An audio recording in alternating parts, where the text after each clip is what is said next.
saudara-saudara, kita duduk di majelis yang mulia ini untuk memperingati Isra wal Mi'raj baginda Nabi besar Muhammad sallallahu alaihi wasallam. Kita duduk di sini, kita tidak pernah memandang langsung wajahnya Nabi. Kita tidak pernah berjumpa langsung dengan Nabi. Kita tidak pernah duduk bersama-sama dengan Nabi. Untuk apa kita duduk di sini kalau bukan karena iman dan cintanya kita kepada Nabi Muhammad? Padahal kita tak pernah berjumpa dengan Nabi, bertemu dengan Nabi tak pernah, duduk bersama Nabi tak pernah. Tapi kita beriman kepada Nabi Muhammad. Kita cinta kepada Nabi Muhammad.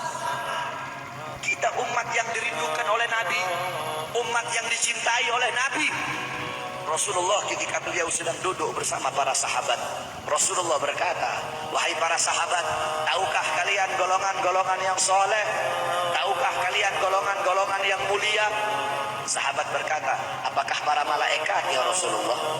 Rasul berkata, bagaimana mungkin malaikat tidak mulia sedangkan mereka berada di sisi Allah? Ada lagi yang mulia. Apakah para nabi dan rasul? Bagaimana mungkin nabi dan rasul tidak mulia sedangkan Allah menurunkan wahyu untuk mereka? Ada lagi yang mulia. Apakah kami ya Rasulullah? Bagaimana mungkin kalian para sahabatku tidak mulia sedangkan aku berada di tengah-tengah kalian? Ada lagi yang mulia. Kata sahabat, Allah dan engkau yang lebih tahu ya Rasul. Rasulullah menundukkan kepala, Nabi Muhammad menundukkan kepala. Dari kedua pelupuk mata beliau mengeluarkan air mata, membasahi pipi beliau sampai ke janggut beliau. Beliau menundukkan kepala sambil menangis dan beliau berkata, golongan yang mulia ini, golongan yang soleh ini, mereka golongan-golongan yang adanya nanti di akhir zaman. Mereka tidak pernah duduk bersamaku, mereka tidak pernah memandang wajahku, mereka tidak pernah mendengar langsung kata-kataku, akan tetapi mereka beriman kepadaku, kata Rasul. Mereka umat yang aku rindukan, mereka umat yang aku cintai. Tuba liman yarani wa amana bi, wa tuba summa tuba liman lam yarani wa amana. Sungguh beruntung orang-orang yang beriman kepadaku, kemudian orang-orang yang melihatku kemudian beriman kepadaku. Dan sungguh beruntung, dan sungguh beruntung, dan sungguh beruntung.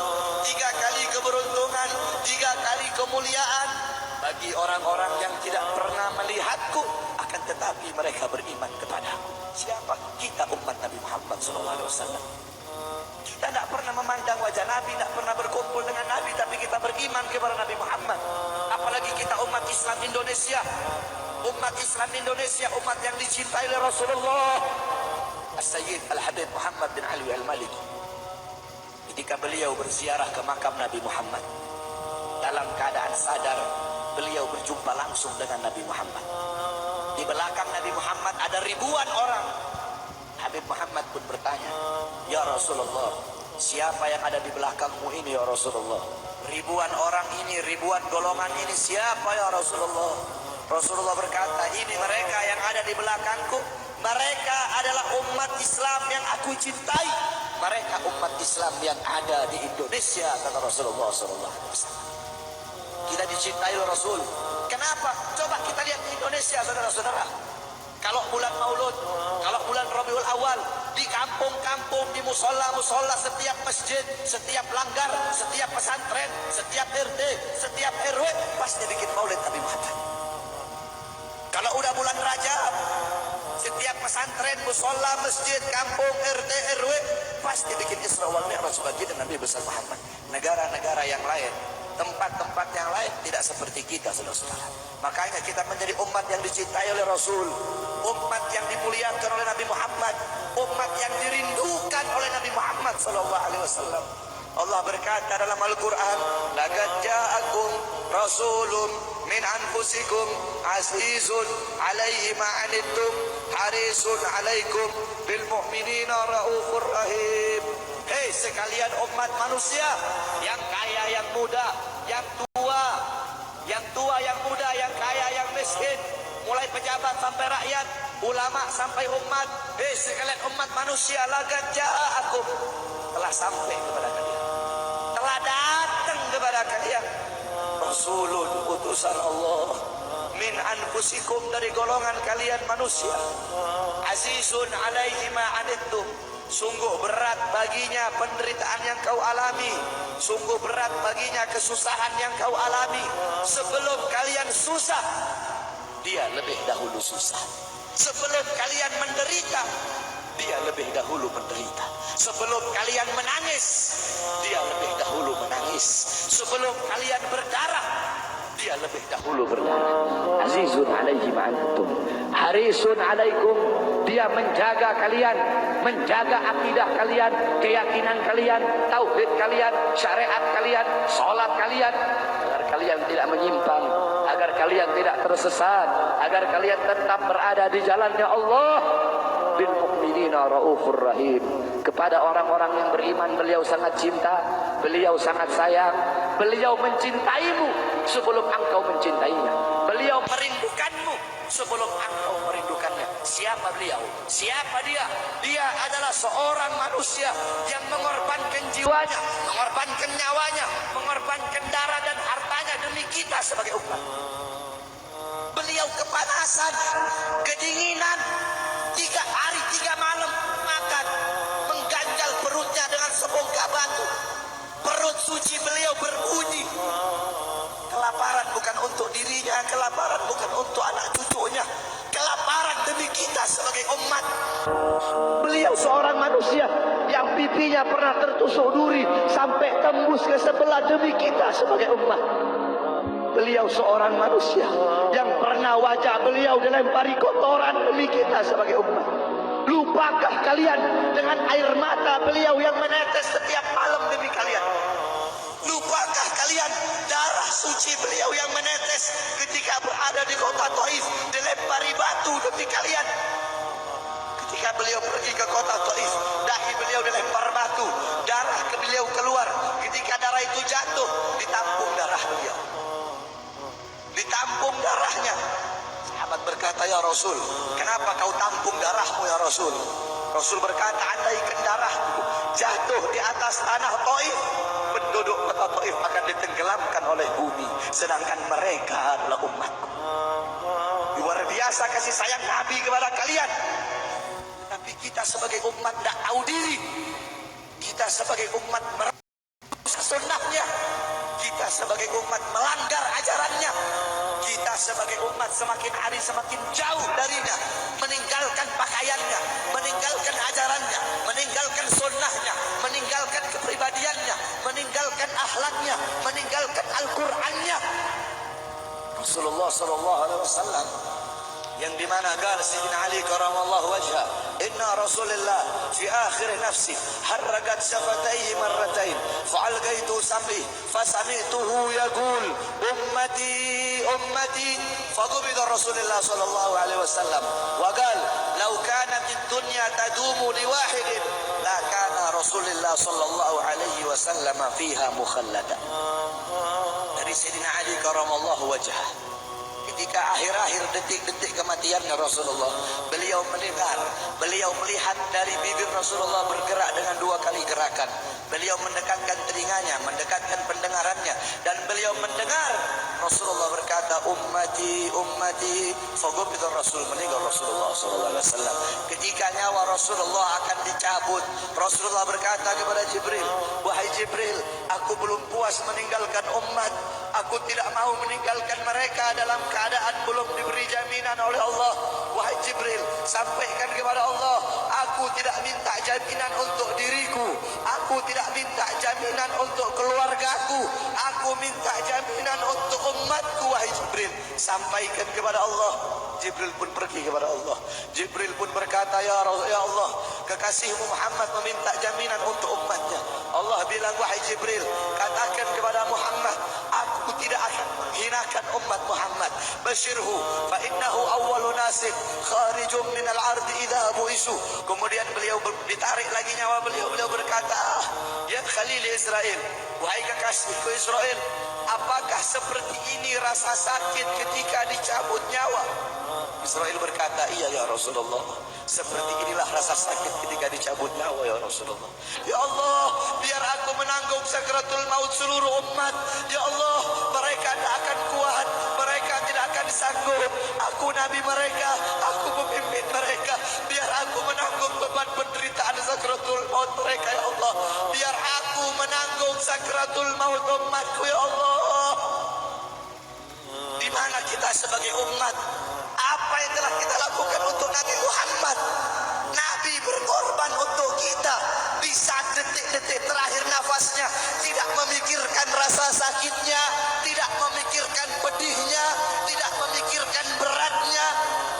Beliau memikirkan nasib kita sebagai umat.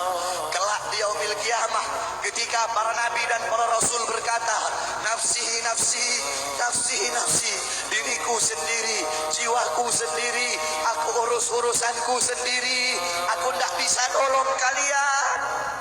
Ketika para nabi dan rasul, mereka tidak bisa menolong kita. Rasulullah Muhammad ibn Abdullah, Nabi Muhammad bersujud kepada Allah. Nabi Muhammad bertekuk lutut. Beliau bermohon kepada Allah. Beliau berkata, ya Allah, aku tidak minta pengampunan untuk diriku, wala Fatimah, wala Hamzah. Aku tidak minta pengampunan untuk Fatimah. Aku tidak minta pengampunan untuk Hamzah. Aku cuma minta pengampunan untuk umatku ya Allah. Untuk umatku ya Allah.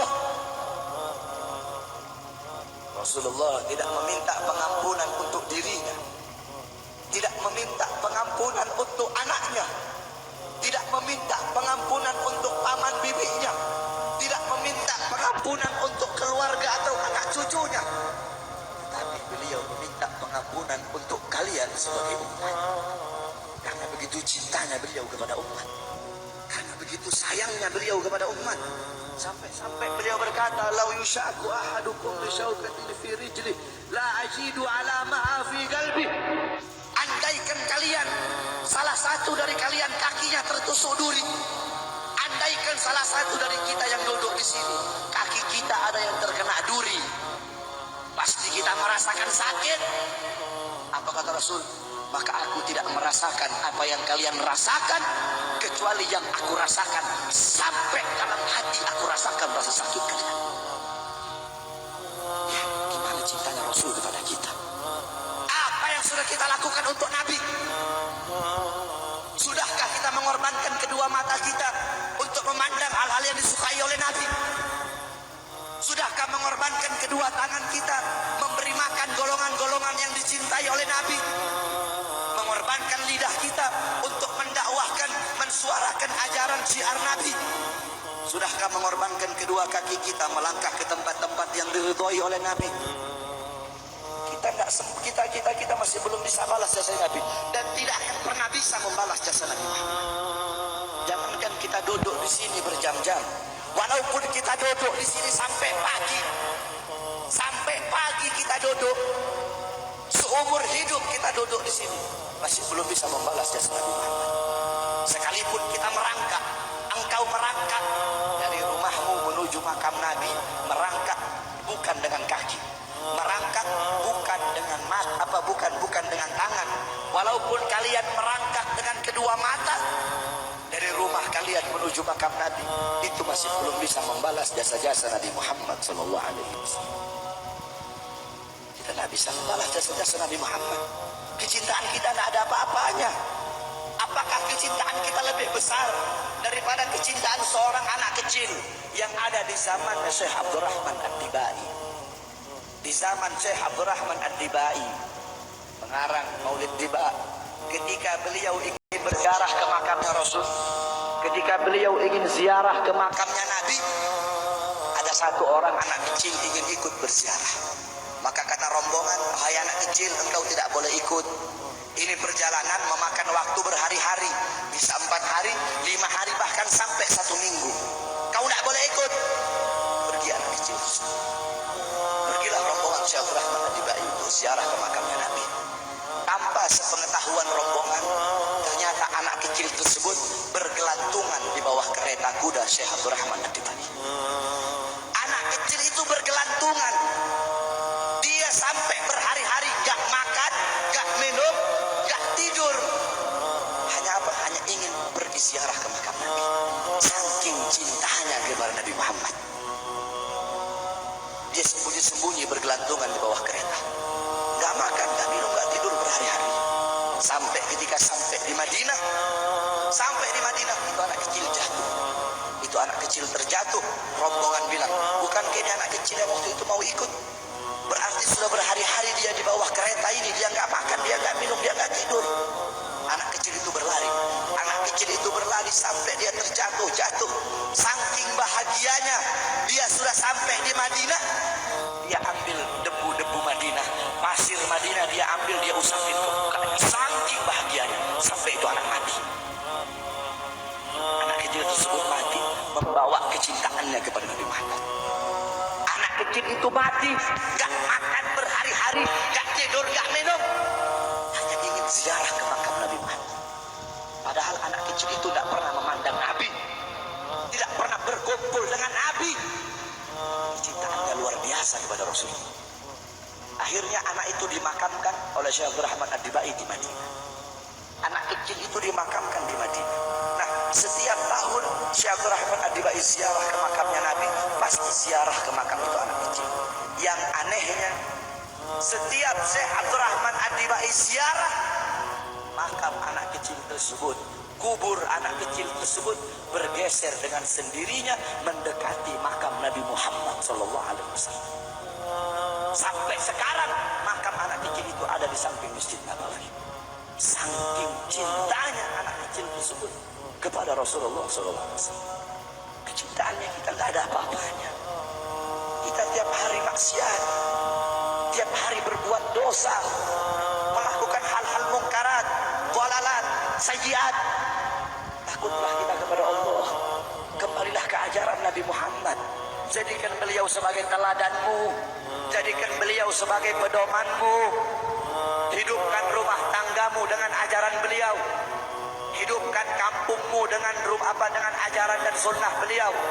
Jadikan rumah tanggamu rumah tangga Sayyidina Muhammad, kampungmu kampung Sayyidina Muhammad, desamu desa Sayyidina Muhammad, kotamu kota Sayyidina Muhammad sallallahu alaihi wasallam.